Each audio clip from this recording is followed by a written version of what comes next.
Cake ഇപ്പൊ ബഹളം കേൾക്കാമെന്ന് എനിക്ക് അറിഞ്ഞൂടാ. പക്ഷെ ഞങ്ങൾ ഫസ്റ്റ് ഡേ വരുമ്പോ ഇങ്ങനെ അല്ലായിരുന്നു. ഫസ്റ്റ് ഡേ വന്നപ്പോഴത്തേക്ക് ഒരു ഭയങ്കര ശ്മശാനമുഖമായിട്ടൊരു ക്ലാസ് ആയിരുന്നു ഞങ്ങളെ വെൽക്കം ചെയ്തത്.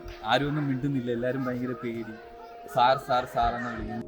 ഡേ 1 ആയപ്പോൾ എല്ലാവർക്കും ഭയങ്കര ഷൈ ആയിരുന്നു, എല്ലാവരും നല്ല ഷൈ ആയിരുന്നു. പിന്നെ ഡേ 2 ആയപ്പോൾ പിന്നെ അവർ ചെറുതായിട്ടൊക്കെ ഒന്ന് മാറി തുടങ്ങി. മാത്സ് ഫസ്റ്റ് ഒക്കെ എടുക്കുമ്പോൾ ഇവർക്ക് ഒന്നും അറിയത്തില്ല, എന്ത് പറയണം എന്ത് പറയണ്ട അങ്ങനെയൊന്നും അറിയത്തില്ല. പക്ഷെ അവർ പഠിപ്പിച്ച് വരുമ്പോൾ അവർക്ക് ഒരുപാട് ഇമ്പ്രൂവ്മെൻ്റ് ഉണ്ട്. അങ്ങനെ ഫസ്റ്റ് പഠിപ്പിച്ചത് എന്ന് ചോദിച്ചാലും അവർക്കറിയാം. ആ ഒരു ഇമ്പ്രൂവ്മെൻ്റ് ഉള്ളതായിട്ട് എനിക്ക് തോന്നി, എനിക്ക് ഫീൽ ചെയ്തിട്ടുണ്ട്. കാരണം ഫസ്റ്റ് ഇനിഷ്യൽ ടെസ്റ്റും പിന്നെ പറഞ്ഞ ടെക്സ്റ്റിലും നല്ല ചേഞ്ച് ഉണ്ട്. ഫുൾ മാർക്ക് വാങ്ങിയ ഒത്തിരി പിള്ളേരുണ്ട്. ഡേ 1 എന്ന് പറയുമ്പോൾ ആദ്യം ഞങ്ങൾ ഗെയിംസിലായിരുന്നു ഫോക്കസ് ചെയ്തത്. ഗെയിംസ് കളിക്കാൻ ഇൻട്രസ്റ്റ് ഉള്ള കുട്ടികളും ഉണ്ടായിരുന്നു, ഒട്ടും ഇൻട്രസ്റ്റ് ഇല്ലാത്ത കുട്ടികളും ഉണ്ടായിരുന്നു. ഏറ്റവും വലിയ ചേഞ്ച് ഇപ്പം ഇൻട്രസ്റ്റ് ഇല്ലാത്ത ആൾക്കാരാണ് ഏറ്റവും കൂടുതൽ ഫ്രണ്ടിലേക്ക് വന്നേക്കുന്നത് എന്നുള്ളതാണ്. കുട്ടികൾ ആദ്യം വന്നപ്പം ഇങ്ങനെ അറിഞ്ഞുകൂടാത്തവര് എങ്ങനെ സംസാരിക്കും അങ്ങനെയൊക്കെ അവർ പക്ഷെ വേറെ കുഴപ്പമൊന്നുമില്ല, നല്ല മര്യാദയൊക്കെയാണ്. പക്ഷെ അവർക്ക് നമ്മളടുത്ത് സംസാരിക്കാൻ ഭയങ്കര മടിയാണ്. എന്തെങ്കിലും ചോദിച്ചാലും ആ ചേച്ചി എന്ന് പറഞ്ഞിട്ട് പോണതല്ലാതെ വേറെ ഒന്നും അങ്ങനെ ചോദിക്കുകയോ ഒന്നും ചെയ്യൂല.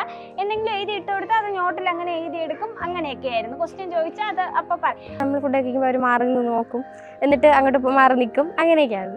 ഇപ്പം ഞങ്ങൾക്ക് വാരി തരുന്നത് ഇവരാണ്. ആ അത്രയും ഒരു ചേഞ്ച് കൊണ്ടുവന്നു. പിന്നെ ഞങ്ങൾ കഴിക്കുമ്പോൾ എനിക്കും വേണം എന്ന് പറഞ്ഞ് വരും, ഞങ്ങൾ കൊടുക്കും. അങ്ങനെയൊക്കെയാണ്. പിന്നെ ഒരു ആദ്യം ഒരു അവർക്ക് നമ്മളെ അപ്രോച്ച് ചെയ്യാൻ ഒബ്വിയസ്ലി ഒരു പേടി ഉണ്ടാവും, അതുണ്ടായിരുന്നു. പിന്നെ പതിയെ പതിയെ അതൊക്കെ മാറി. ഇപ്പോൾ ഇവർ ഞങ്ങളുടെ വോളണ്ടിയേഴ്സിനെ മാമാന്നും കൊച്ചാന്നൊക്കെയാണ് വിളിക്കുന്നത്. ഫസ്റ്റ് ഡേ വന്നപ്പോൾ അവരോട് ഇൻട്രൊഡ്യൂസ് ചെയ്യാൻ പറഞ്ഞിരുന്നു. ഇൻട്രൊഡ്യൂസ് ചെയ്യാൻ പറഞ്ഞപ്പോൾ ഒരു കുട്ടി പേര് പോലും പറയാൻ പറ്റാണ്ട് നിന്ന് കരഞ്ഞ ഒരു കുട്ടിയായിരുന്നു. ബട്ട് സെക്കൻഡ് ഡേ അല്ലെങ്കിൽ ആ ഒരു ഡേ ഹാഫ് ആയപ്പോഴത്തേക്കും ഇവിടെ ഏറ്റവും ആക്റ്റീവായിട്ട് വന്നത് ആ ഒരു കുട്ടിയാണ്.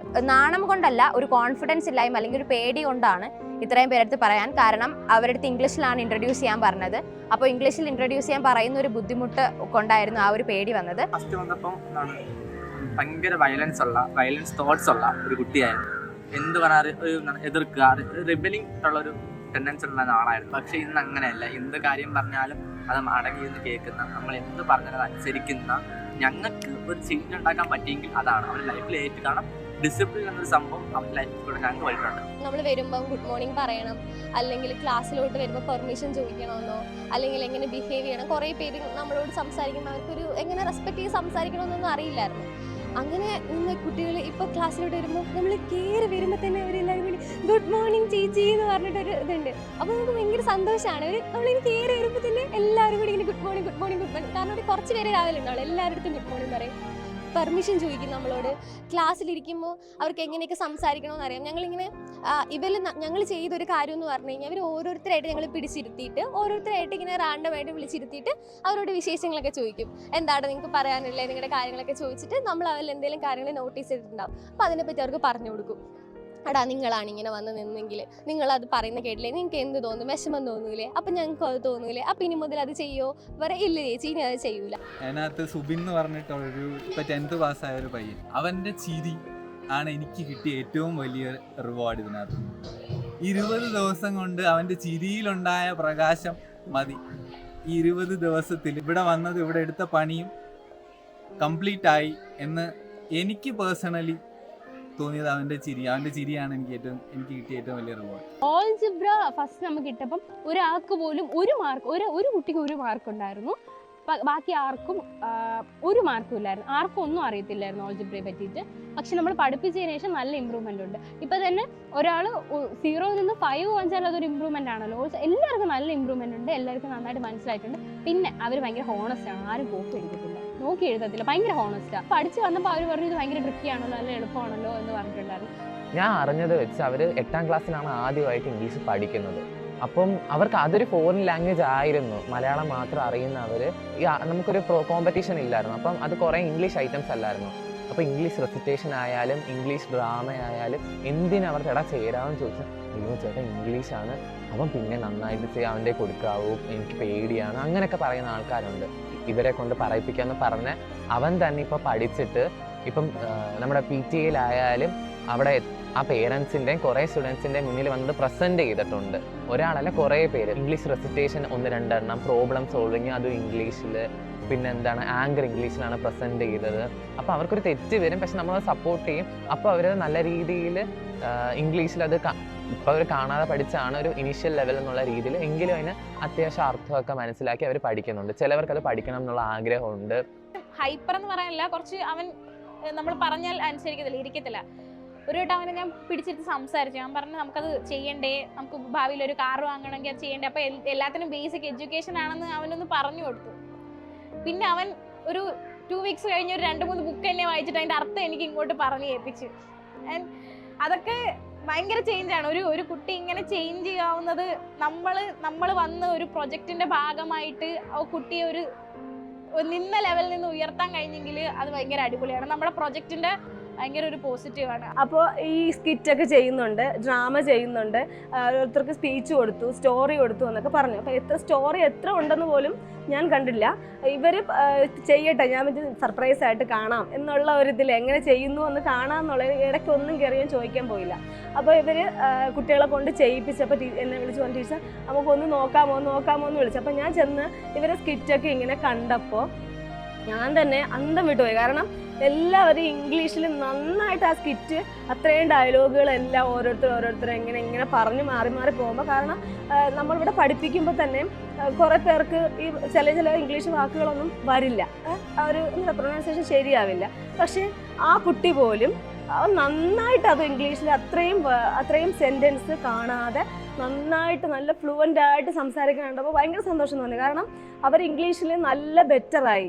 മാത്സിൽ അതുപോലെ, മാത്സിലൊക്കെ എന്ന് പറയുമ്പോൾ ദേവനൊക്കെ നന്നായിട്ട് ഹാൻഡിൽ ചെയ്തിട്ടുണ്ട്. മാത്സൊക്കെ എടുത്ത് അവരുടെ പറഞ്ഞു കൊടുത്ത് ബോഡി ചെയ്യിപ്പിച്ച് അവർക്ക് മനസ്സിലായില്ല എന്ന് പറയുന്ന പോർഷൻ വീണ്ടും എടുത്തിട്ട് ഓരോ മെറ്റീരിയൽ പോലെ ചക്ക ഇത് മാങ്ങ അങ്ങനെയൊക്കെ അവരെ പഠിപ്പിച്ച് നല്ല മാത്സിലും നല്ല ഒരു ഇതാക്കിയിട്ടുണ്ട്, ഇംഗ്ലീഷിലും. അപ്പോൾ എനിക്കും എന്നോടൊപ്പം അവർ നിന്ന് നമ്മുടെ പഠനമുറിയിലെ കുട്ടികളെല്ലാം നല്ല ബ്രില്യൻറ്റ് കുട്ടികളാക്കാൻ നമ്മൾ വോളണ്ടിയേഴ്സ് നല്ല പരമാവധി ശ്രമിച്ചിട്ടുണ്ട്.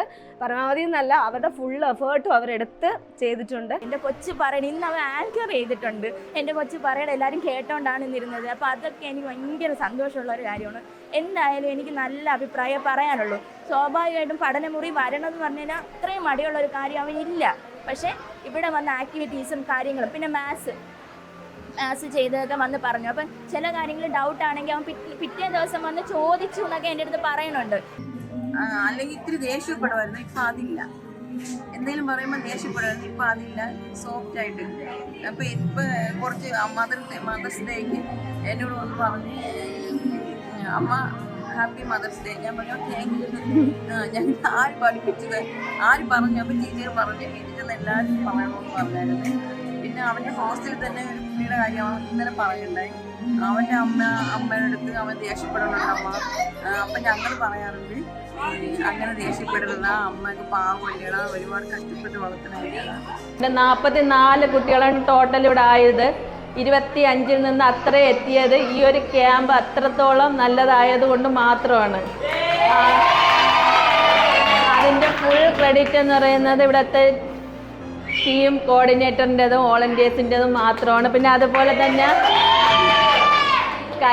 കഴിഞ്ഞ ക്യാമ്പിൽ നിന്നൊക്കെ ഉള്ളൊരു വ്യത്യാസം, കഴിഞ്ഞ ക്യാമ്പ് ഫുള്ള് ഞാൻ കണ്ടിട്ടുള്ളത് കൊണ്ട് പറയണം. അതിൽ നിന്നൊക്കെ ഒരു എന്താണെന്ന് വെച്ച് കഴിഞ്ഞാൽ കഴിഞ്ഞ ബേസ് മാത്രമായിരുന്നു കുട്ടികളെ പഠിപ്പിച്ചുകൊണ്ടിരുന്നത്. അതിൽ നിന്നൊക്കെ ഒരുപാട് സിലബസൊക്കെ മാറി ഇപ്പോൾ സയൻസ് ഉൾപ്പെട്ടു, കമ്പ്യൂട്ടർ ഉണ്ടായിരുന്നു, സ്പോർട്സ് ഉണ്ടായിരുന്നു, ആർട്ട്, ക്രാഫ്റ്റ്, അങ്ങനെ ഒരുപാട് സാധനങ്ങൾ ഉൾപ്പെട്ടപ്പോൾ അല്ലെങ്കിൽ നമ്മൾ താഴ്ന്ന കുട്ടികളാണ് അല്ലെങ്കിൽ ഉയർന്ന കുട്ടികളാണ് എന്ന് നമുക്ക് പറയാൻ പറ്റരുത്. കാരണം എല്ലാവരും നമുക്ക് ഒരേപോലെ ആവണം എന്ന ഒരു ചിന്താഗതി നമ്മുടെ കളക്ടർ സാറിന് ഉണ്ടായതിൻ്റെ ഒരു അടിസ്ഥാനത്തിലായിരിക്കണം നമുക്കിങ്ങനൊരു പ്രോജക്റ്റ് വന്നതും നമുക്കിങ്ങനൊരു ഭാഗ്യം എന്ന് തന്നെ പറയാം. ഭാഗ്യം നമ്മുടെ പഠനമുറികളിൽ കിട്ടിയതും. ഇപ്പോൾ നമ്മളെ പഠനമുറികളിൽ കിട്ടാത്ത പഠനമുറികൾക്ക് ഒരുപാട് നഷ്ടം അവർ പറയുന്നുണ്ട്, നമുക്കും വേണമായിരുന്നു എന്നുള്ളത്. അതുകൊണ്ട് ഇനി വരുന്ന വർഷത്തിൽ എല്ലാ പഠനമുറികളിലും ഈ വെക്കേഷൻ ടൈമിൽ ഈ ക്യാമ്പ് വേണം. അതുപോലെ തന്നെ വരുന്ന വോളണ്ടിയേഴ്സും ഇതുപോലെ നല്ല ആക്റ്റീവായ ചുണക്കുട്ടികളെ തന്നെ ഇൻസൈറ്റ് പ്രൊവൈഡ് ചെയ്യണം. അതുപോലെ നമുക്ക് എന്താ പറയണ്ട, അവരുടെ ആ ഒരു ഹാർഡ് വർക്കാണ് അവർ ചെയ്യുന്നത്. ഒരു കുട്ടിക്ക് വേണ്ടി അവർ എത്രത്തോളം ചെയ്യാൻ പറ്റുമോ അത്രത്തോളം അവർ ചെയ്യുന്നുണ്ട്, നന്നായിട്ട് ചെയ്യുന്നുണ്ട്. ഇപ്പം നമ്മൾ പഠനമുറിയിൽ ഒരാളാണ് പഠിപ്പിക്കാനുള്ളത്. നമ്മൾ ഇത്രയും കുട്ടികളെ ഒറ്റയ്ക്ക് ഹാൻഡിൽ ചെയ്യുമ്പോൾ ഉള്ള ബുദ്ധിമുട്ട് നമുക്കറിയാം. അപ്പോൾ അവർ അതുപോലെ അത്രയും ഹാർഡ് വർക്ക് ഇവർക്ക് വേണ്ടി നല്ലതായിട്ട് എഫേർട്ട് എടുത്തിട്ടുണ്ട്, അടിപൊളിയായിട്ട് ചെയ്തിട്ടുണ്ട്. അതുപോലെ അവർക്കും നല്ലൊരു ഭാവി ഉണ്ടാവട്ടെ.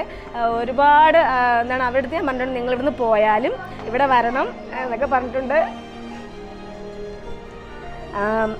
അതുകൊണ്ട് അവർക്കും നല്ലൊരു ഭാവി ഉണ്ടാവട്ടെ, അത്രേ ഉള്ളൂ.